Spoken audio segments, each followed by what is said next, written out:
wabarakatuh. Kita bertemu lagi di pembahasan tentang pengantar studi saudara. Sebelumnya saya mohon maaf karena tatanan PowerPoint-nya berantakan. Jadi ketika saya di laptop itu sudah bagus tatanannya dan font-fontnya juga baik, sudah benar. Tapi ketika saya konversi ke HP itu rusak. Kebiasaan lah, nggak apa-apa. Ini karena di bulannya sangat lembut sekali. Kita lanjut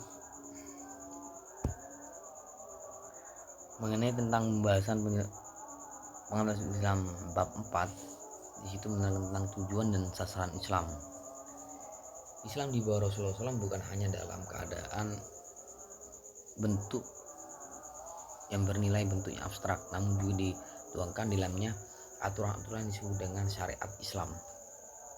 Syariat Islam adalah tata aturan hukum Allah SWT yang mengatur tata hubungan manusia dengan Allah SWT dengan manusia.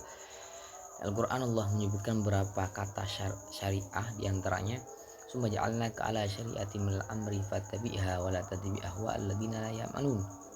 Quran surah Al-Jasiyah ayat 18. Ada 5 rumusan tujuan hukum Al-Quran menurut enggak jelas sama sekali menurut Imam Abu Ishaq Al-Asatibi. Menurut Imam Abu Ishaq As-Satibi, 1 adalah hifdzuddin, menjaga agama, memelihara agama. Tujuan ini sejalan dengan fitrah keagamaan yang dapat dalam sunnah Rasulullah SAW. Setiap anak yang dilahirkan dalam keadaan membawa fitrah beragama, maka kedua orang tuanya yang menjadikannya fitrah keagamaan itu mengambil bentuk Yahudi dan Nasrani atau Majusi. Sejatinya manusia yang dilahirkan di muka bumi ini sudah membawa agama, itu agama Islam. Jadi karena sebab orang tuanya lah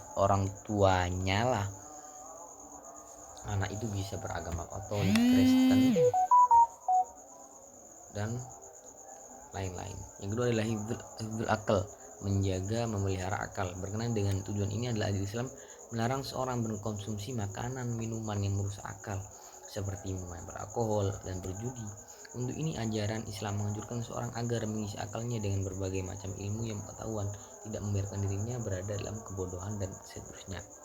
Jadi tujuan hukum Islam ini itu menjaga hambanya atau penganutnya, untuk menganjurkan penganutnya atau hambanya agar menjaga akalnya agar tidak terjerumus pada minum-minuman yang keras sehingga bisa mengganggu pikirannya, mengganggu kejiwaannya atau mengganggu aktivitasnya, mengganggu tujuan dia diciptakan sebagai makhluk ini untuk beribadah kepada Allah. Karena kalau sudah akalnya tidak waras, otomatis tidak salim, maka ibadahnya juga tidak salim hingga menjelaskan kepada nerakanya Allah SWT.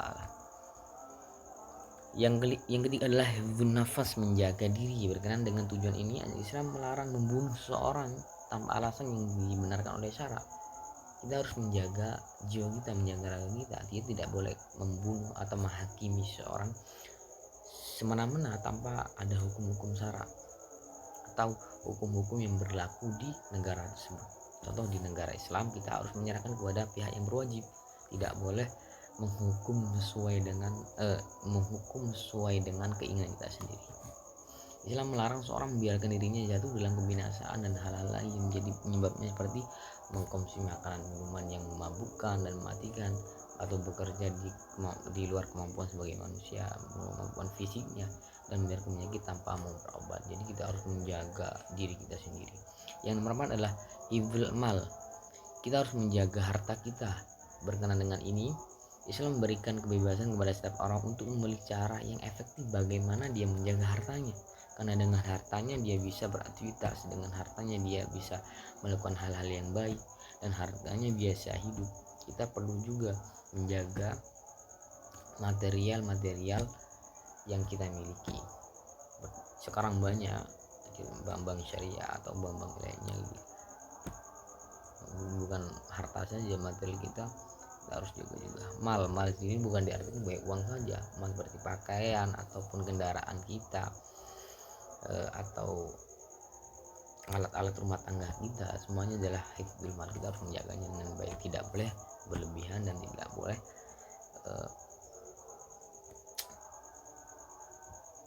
tazayun, terlalu berhias diri, glamor. Kita lanjut.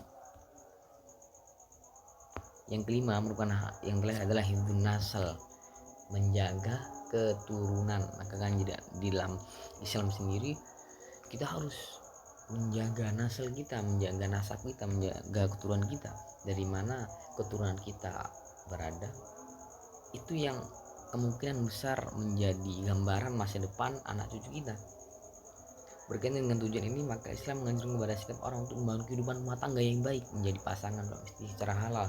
Maka tidak boleh diperkenankan kita untuk menikah di luar syariat Islam. Membangun keluarga yang sakinah dan warahmah yang selanjutnya dapat melahirkan keturunan yang dan soleh-solehah. Dengan ini kita bisa menjaga atau hifdzun nasl, menjaga keturunan kita. Untuk mencapai tujuan ini, maka Islam mengharuskan membangun rumah tangga yang dibentuk melalui sebuah perkawinan yang sah secara Islami, memenuhi syariat dalam pembagian sesuai dengan ajaran Islam. Yang terakhir adalah sasaran ajaran Islam. Sasaran Islam sudah jelas diperuntukkan kepada seluruh umat manusia, karena Muhammad diutus bukan untuk kaum Arab saja, melainkan seluruh umat di muka bumi sebagai rahmat seluruh alam, sebagai rahmatan lil alamin. Cukup sekian yang bisa saya sampaikan mengenai tentang tujuan atau sasaran ajaran Islam. Kita lanjut di bab penjelasan video bab selanjutnya. Apakah ada pertanyaan? Wassalamualaikum warahmatullahi wabarakatuh.